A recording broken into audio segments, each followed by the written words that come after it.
Hello, and welcome back to More Than a Lumpy Jumper. This week, we're exploring the topic of belonging, inclusion, and the behaviours that create an environment of welcome and those that really don't. Come and join us for Being Included. Hey, Bobby. Hello, how are you? I'm okay. Sun's shining outside, so I'm feeling happy. Oh, well, that's good. Mine's a bit grey, but I'm still feeling happy anyway, because I am on a recording with you. Oh, I'm feeling very appreciated. Good. Well, that's probably quite a good start into talking about belonging and inclusion. Yeah. Well, I think, first of all, this idea of belonging is so fundamental to our being. It's a fundamental need in Maslow's hierarchy of needs. And yet, some of the studies I've been looking at say that 40% of people feel isolated at work, which seems extraordinary, to have that many people who don't feel that they belong. But also that, from an organizational perspective, it really impacts on productivity, on behavior, on engagement at work. So somehow it seems to me that sort of diversity inclusion programs are somehow missing the mark, really. Yeah. Absolutely. I was interested to see in one of the studies that I was looking at from Forbes that they're now talking about diversity, equity, inclusion, and belonging. And it's almost now that I don't know if people felt that belonging would happen anyway as a result of focusing on the others. And Forbes were getting at in the article I read of theirs was that it almost is its thing in its own right. And I think that, when you're talking about that level of percentage of people not feeling like they belong, I can understand why it should have its focus of its own. Yeah. I wonder whether belonging, if you focus on belonging, that maybe the other things follow on, because when I've looked at some of the definitions of what belonging means, really simple explanation is that it just means being accepted and included by those around you. And I've been thinking about it quite a lot, really, because I've sort of moved around so much over the years and having to sort of start again each time. But I've had to, in the last sort of 10 years, really been doing that quite a lot and reforming, finding your place in countries where you weren't born and with groups of people that change. And now, more recently, having moved with my family to Ireland and for the first time in a long time, knowing that this is where I'm going to be staying. And so therefore trying to create that community or find my place and my sense of belonging. It's something that I think about quite a lot and how I feel I belong or what it feels like when you don't belong, I guess. I know that sense of exclusion, people often describe it as it can be a physical pain. I went to this lovely festival called the Many Tongues of Cork recently, run by my lovely friend Jo Dicapati of Good Day Cork. And they had poets and writers who were talking about inclusion and belonging actually in their native tongues.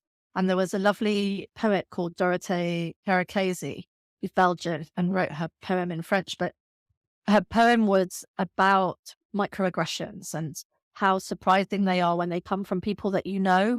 And the whole thing was about the pain that it pricks like pins, and microaggressions or that sense of exclusion has often been described as death by 1,000 cuts. So yeah, it's something that I'm really contemplating at the moment. It's interesting, the death by 1,000 cuts, because in some of my research, I have to give a shout out to Michelle Hartley from the HR Geek Squad, because she did something recently in an email that she had sent out, which did quite a lot of my research for me, or the initial pieces, and she'd come up with some glorious elements. And that thing that you're saying about death by 1,000 cuts, as a result of looking at the things that she'd been sending, I came across this short video where we were asked to consider what microaggressions might feel like if every one of them was a mosquito bite. And it was correlating with mosquitoes. Sometimes that they can be just minorly irritating, but others carry illness, and some can be deadly. And I thought that was quite a strong correlation about how the people must feel and what the lady's saying there in her poem. And Michelle's research had also said, I thought this was phenomenal, that there are 40 to 80 micro messages in 1 minute of conversation, which is Wow. 2,000 to 4,000 verbal and non-verbal micro messages daily. So what we're saying there is that, yes, that may well be microaggressions, but from what I also understand, that could also be micro inclusions, micro affirmations, micro inequities. It's the whole lot. We've talked about school essays. We've talked about body language. We've talked about verbal language. We've talked about team building, all of those things. Every single thing we have been talking about has part and part of its root about connection and belonging and inclusion, all of which are micro Yeah. messages. Yes. And I think that, that analogy of the mosquito is really useful because, yeah, one mosquito bite for most people will just be annoying. But if you are bitten by a mosquito 20 times in the day, that happens every single day, if reacting to that is not just being sensitive, because that's one of the problems, isn't it? That if we think about the more harmful elements, the aggressions or the microaggressions. And one of the things that people are told often is, oh, you're just too sensitive. There's this gaslighting to an effect is that, Yeah. often people who are subject to microaggressions feel very much that they don't belong, but they really struggle to explain why, to say why it is that they've decided to leave the job, why it is that they are feeling disengaged in their work, because often these microaggressions, which are effectively just based on a simple idea, but a damaging idea that because you're X, you're probably Y. There's all these sort of assumptions about who you are and what you are. And it becomes very difficult for people to say anything because often they are dismissed as, oh, well, they didn't mean it. I think that's one of the other things is they didn't mean it. It wasn't intended. But intent and impact are different because the impact is, I would say, more important than the intent. If it does impact on someone, the intent is irrelevant because ultimately, if you're then told that impacts on you, regardless of whether you intended it as bad or good, you need to stop doing it. Yeah, I agree. I mean, I often talk about perception is reality in somebody else's world. Mm. And you're using the word intent. I think that it's one and the same. And one of the things that I read where I know we use the word microaggression, I was quite interested to know that there were quite all of these other elements as well.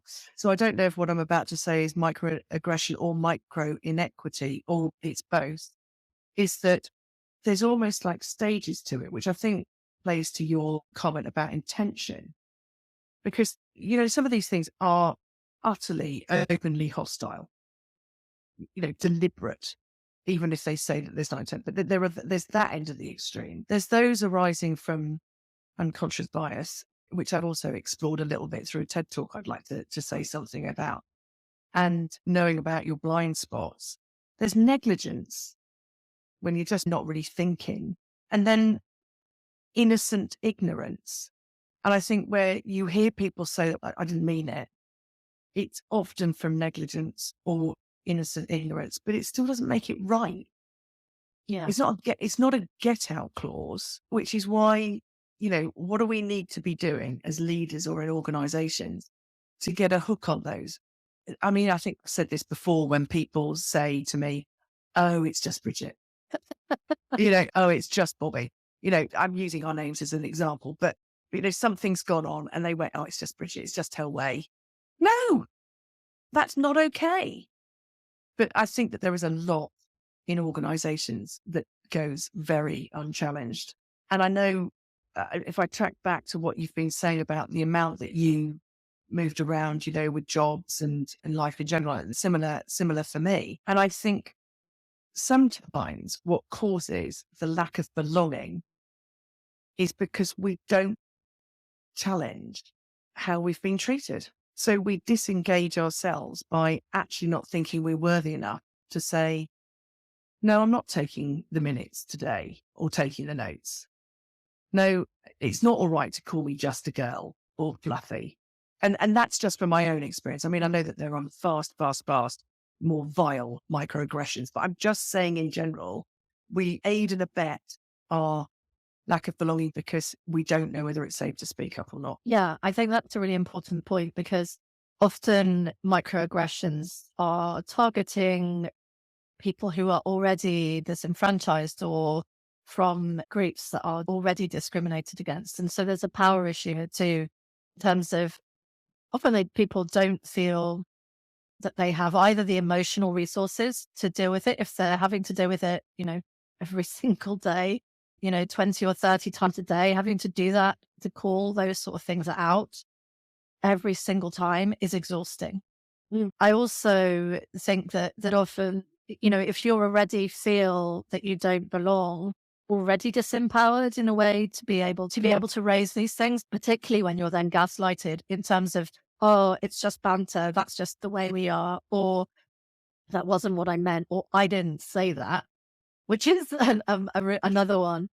So there's sort of the conscious, nasty jokes, or whether it's sexist or racialized language that's called banter, or things that I've noticed pronouncing names. And often people are accused of being hypersensitive about that. But, if you can pronounce Tchaikovsky or you can pronounce Arnold Schwarzenegger's name, but you then will not be able to say Ducati and constantly get it wrong and then sort of laugh about it.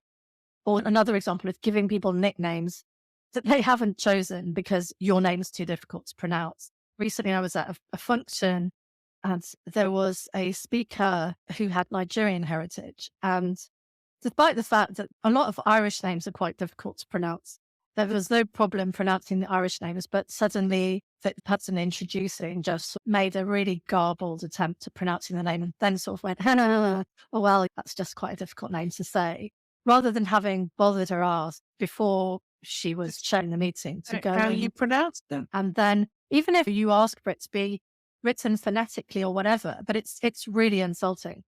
And the other one I found when I've had this happen to me recently is sort of this dismissing or negating the feelings. And as you said, you had a great phrase just a minute ago. I can't remember what it was, that what we experience is real, effectively. Oh, perception is not, perception is reality. Perception is reality. Yeah. And I just remember having a conversation where a man told me that women didn't experience mansplaining. And he then mansplaining to me, but told me that my experience was just not correct. It was the most extraordinary conversation. But he just mansplained something to me. I said, hey, one of the things that women have to put up with a lot is mansplaining. And, we're in a meeting where we're talking about including women more in the security sector. And he went, I didn't mansplain. That wasn't mansplaining. That's, everyone accuses, men of mansplaining, and mansplaining just isn't a thing. And yeah, so that again, that sort of, even when you do call it out, and so I can understand why people can be exhausted and just get to a point where they're like, you know what, I can't. And that's where I think allies come in. Sometimes we, as a people who have the emotional resources or can just make the statement instead and say, hey, that's not cool. And you can do it for yourself, because actually, quite frankly, I think most people want to work in a place that is inclusive, where people feel belonging. Yeah, I think you're absolutely right with the ally piece, because there has to be a world where people will speak up for others, rather than it always being that, well, if you don't like it, you should have spoken up.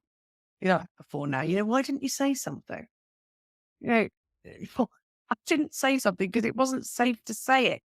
And when we're talking about leaders, there are those things that we can talk about in this episode about what leaders should be doing to make that better, or checking themselves out. I think there's an awful lot of checking yourselves out as to where you are with this. I have to say, this TED talk I listened to last night brought me up with a bit of a jolt, to be totally honest. It's by Verna Myers, How to Overcome Our Biases by Walking Boldly Towards Them. She's amazing. She's absolutely amazing. I was sort of hooked on her every word. Honestly, I would urge everyone, and we'll put it in the links for people to listen to her yourselves. But I think one of the things that I found so bold about her was her absolute admittance in front of all of these people on this TED talk to say what her own bias was. So she's a lady of color, and she was talking about having been on a flight recently. And when the voice came over the tannoy system, it was a female voice. And she thought, yay, yay, female pilot. Go girls. Sorry, go ladies, go women. She didn't say girls. That was me paraphrasing. And then there was turbulence. And she questioned how long ago this woman had done her training. Mhm. And she said she knew categorically that she would not have thought that had there been a man at the controls. And so her wanted to empower and celebrate women. But when it came to a dodgy flight, she wanted a man flying the plane. And she Oh, readily admitted that. And I was just like, wow. So that was one thing. I was like, blimey, we need to be saying things like that. So it was about get out of your own way and get out of denial was the first thing she said. She was very clear in her example about wanting people to move more towards young Black men consciously rather than those feelings of people being more likely to hold on to their handbag when they see a yeah. young Black guy getting onto or crossing the road and all of those things. But the holistic element to it was about getting into your discomfort and expanding your circles so that you didn't feel those levels of fear. But this is Mm. where the next, oh my God thing she said, where she was talking about, and I need to go looking for it, an implicit association test that you can do, which measures your unconscious bias. And 5 million people have taken this test. And I can't remember the figures exactly, but there is an inordinate amount of white people who have taken the test, whose connections and default and people they trust and want to hang out with most are white. Yeah. But 70% of Black people answered the same. Yeah. Yeah.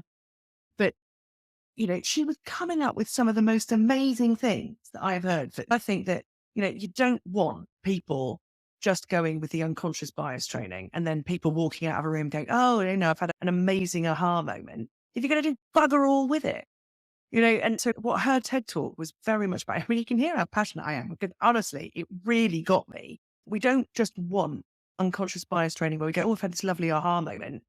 Actually need to be creating stepping in and taking action on the things that we should be doing, to getting out of our own way, to not being in denial, to calling out microaggressions and micro behaviors that we do not wish to see, which disable belonging and inclusion. And this is why, in my passionate state, I am asking all leaders to listen to her talk because it's the start and it is only the start. So as I say, she says, get out of denial, move into your discomfort and expand your circle so that you gain greater understanding, so that you can, in that tiny way, get someone's name right. Taking the Yeah. time. That's a prime example. And then I want to take the test to see where I'm at with that. I call it out. Start with your grandmother. Start with grandma or granddad who will be sat at the table when you have to say to them, that's not the words that I used. Now, I'm in that realm some of the time and need to be properly educated by younger generations and what have it, because we owe it to the younger generations that they're not sitting around dinner tables having the wrong type of role models for the future. So those were three Yeah. key messages, but her storytelling was just amazing. I'm going to stop ranting now, but it was brilliant. Well, I mean, yeah, made me want to go and listen to it. It's amazing.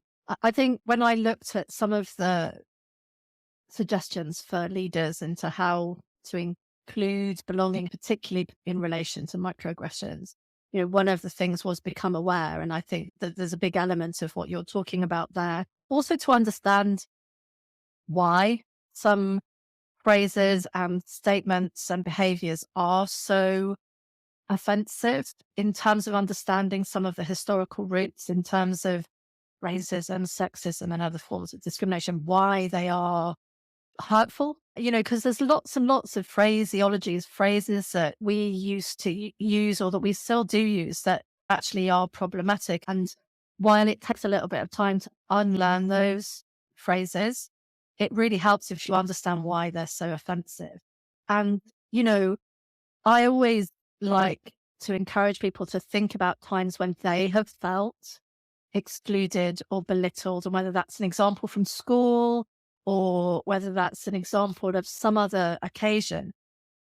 Because this assumption that white males are not subject to microaggression, we have no idea where men or women stand in their intersectional identities. And a lot of people have hidden identities.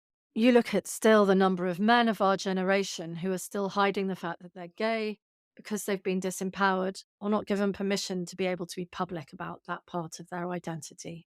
I think that, thinking about how you felt when you have been in a situation where you have felt excluded is a really good start to empathize with other people rather than dismissing their feelings as being overly sensitive. And the other one that, I think we use the language calling out, but actually what's being described, particularly talking to grandparents or relatives that you love, I rather describe it as calling in. It's really difficult to know when to say something.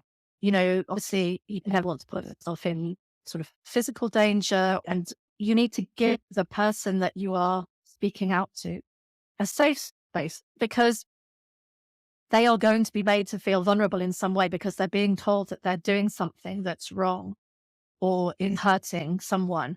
And often if you're not in a safe space when that's brought up, your initial reaction is going to be defensive or to excuse it or any of those things.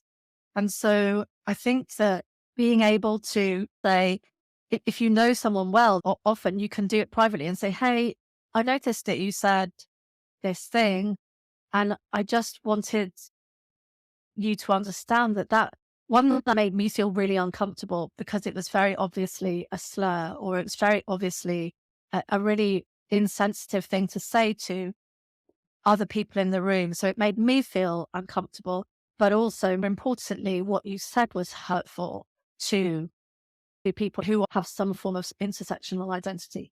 And so I think that the other thing, though, for leaders particularly, is to, you've got to become aware, you've got to model this exclusive behavior. You've got to model also being willing to listen, to understand when people do raise things with you, and then to acknowledge and apologize, and then learn. As you said, that's the final step that often people forget is, they get schooled on something, called in, called out, however you want to describe it. They're told that thing. They're like, yeah, okay, I won't say that again. And they don't really then look at where it comes from, the history, the background, the bias that may be part of why something was said or assumed, and then how they address that bias, how they can, I love that phrase, walk towards it. And, yeah, we all have biases. I think anyone who says that I don't see color, they're either deluded or they're lying, quite frankly, because we all have them. We all have biases, and some of them are not unconscious. Many of us have some feelings about people that need to be recognized and then addressed. I loved the idea of calling in and also wondering how you could have called that bloke in who said he wasn't mansplaining. Yeah, I mean, I think that it just wasn't the right. It was, and I think this is maybe the lesson. It wasn't the right time. I'm still all up for, how do people know? Did he go away and reflect on having had any form of conversation with Bridget, or did he just carry on in that level of denial? I mean, I know when, and I now know that you saying to me, walking towards and calling in, I'm going, yeah, absolutely. I know what happened for me. Oh God, I said it wrong. That was the first thing I saw about saying calling out, but I like calling in.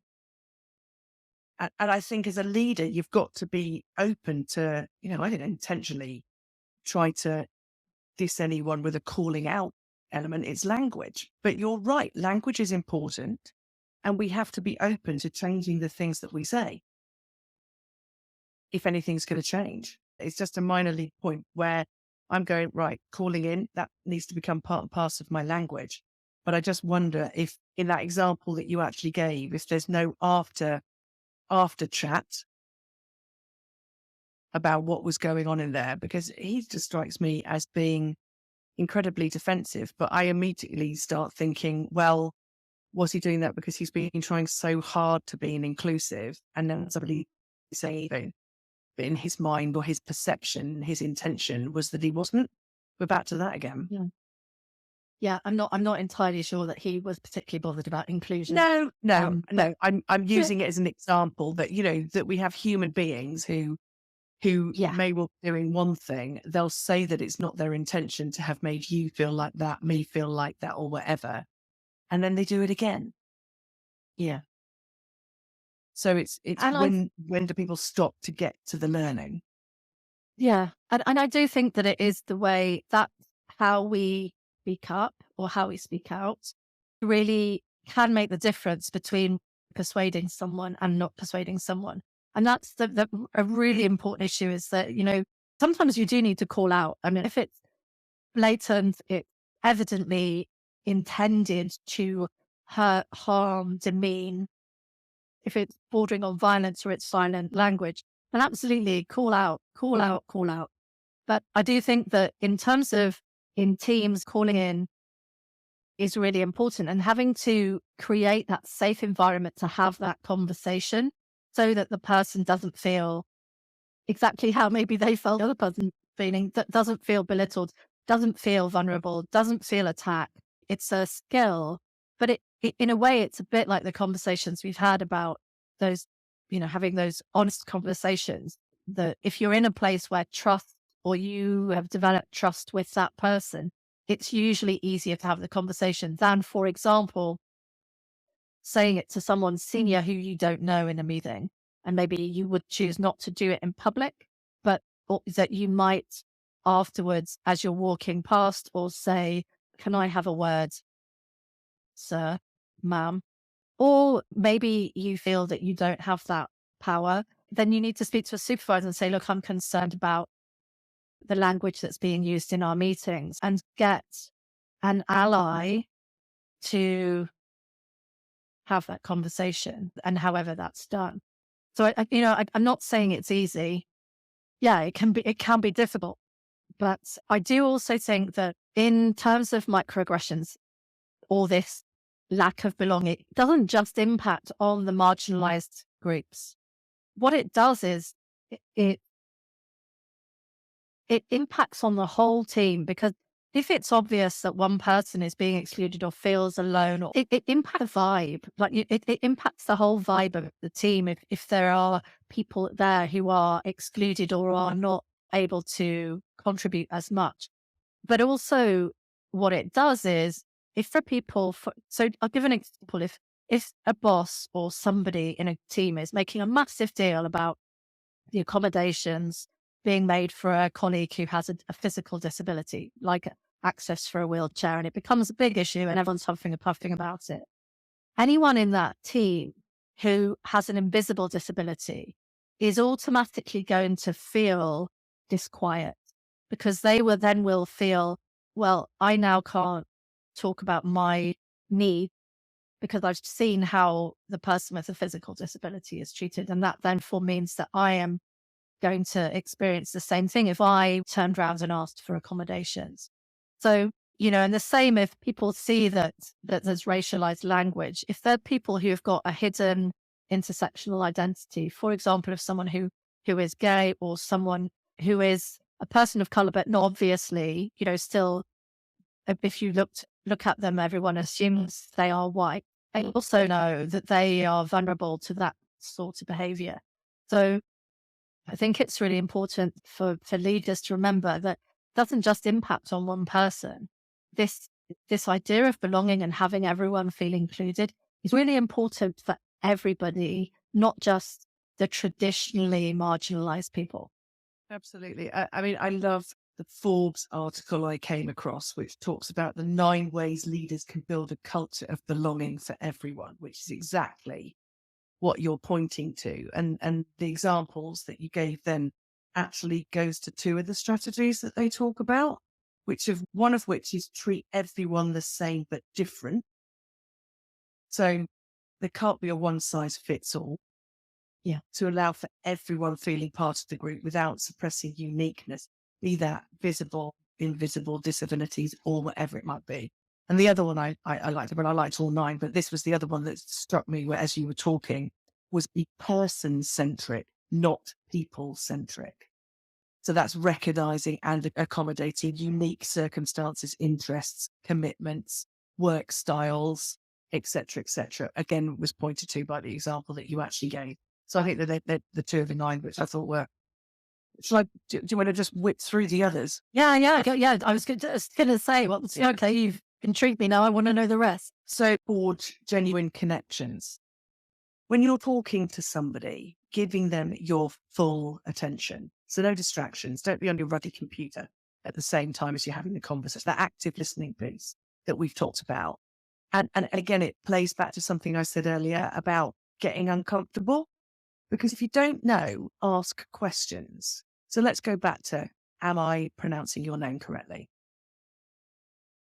As a starting point to make sure that you are genuinely interested in that person. So that's the first one, genuine connections. And it means the leader being the one that gets uncomfortable by asking questions. If you don't know how to pronounce somebody's name or whatever it might be, but it's your job as the leader to get into your level of discomfort so that it's more comfortable for the person in front of you. So I think that there's that forging of genuine connections because it becomes comfortable for both as a result.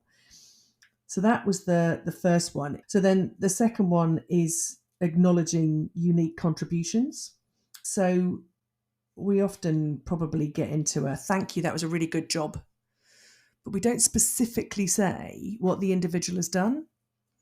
So I so appreciate how you talked to that customer today and brought whatever they require to a reasonably great conclusion. It was your tone of voice or whatever it might be, but be really specific about what you're acknowledging the person for was their second one. Giving opportunities to strive was number 3.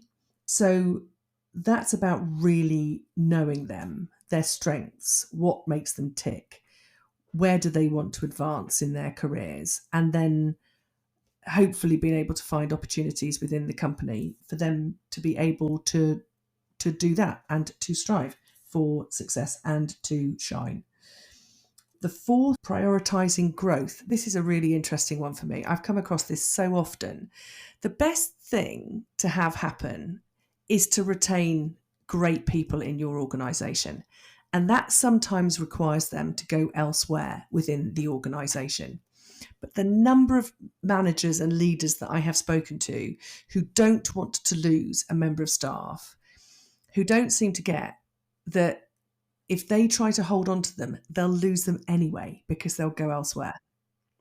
So get out of their way to be able to retain them in the organisation so the organisation as a whole gets to see them shine. Again, a great one for that sense of belonging, that you can go elsewhere in the company, you can be mobile. You don't need to go and look at where the grass may not be greener. 5, we've said already about treating everyone the same but different. 6, we have as well with this be person-centric, not people-centric. 7 was adopting a coaching leadership style where, I love this, this is my job now, but empowering people to find their own solutions, so that they can be self-generating, self-reliant. But I am a firm believer in that people do have it all going on for themselves. You've just got to tap into it.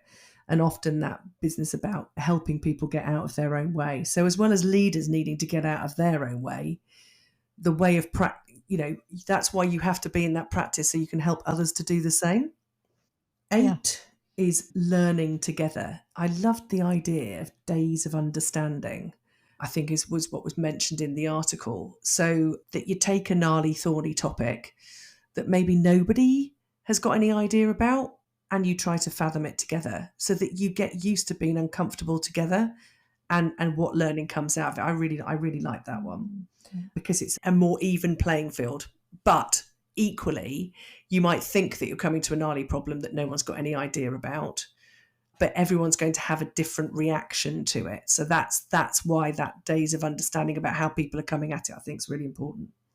And then the last one was inspiring a team culture of belonging where everyone feels at home. And I think it's all of the above that gets you to number 9. But I thought it was a really good list and a great article for us to share with the people who are listening to take because that was a bit of a whistle stop tour from me, but some great suggestions there.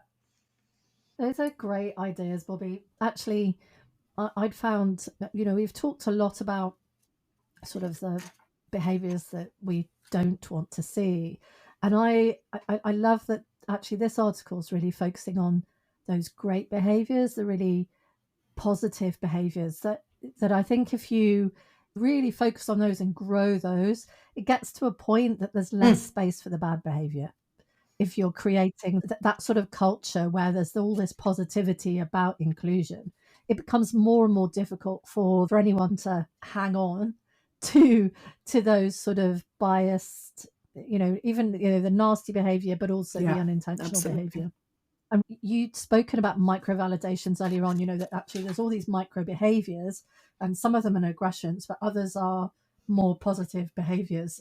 So I'd found an article on particularly focused on micro validations and really saying, if you make an effort to do these, soon they just become a habit. And they divided them up into micro affirmations. So lots of the things that you're talking about, active listening, public praise, social invitations, encouraging participation. Micro inclusions, which is recognizing everyone's differences. So simple things like when you have food in a break room, making sure that you can accommodate diverse dietary needs of whether they're religious needs, whether they're health needs, and also then celebrating all the different holidays and cultural events so that, it can be an education piece, but also it massively makes people feel welcome. If people acknowledge the Jewish holidays, the Islamic holidays, the Sikh holidays, the Hindu holidays, as well as the Christian ones, and some elements of non-religious celebrations as well.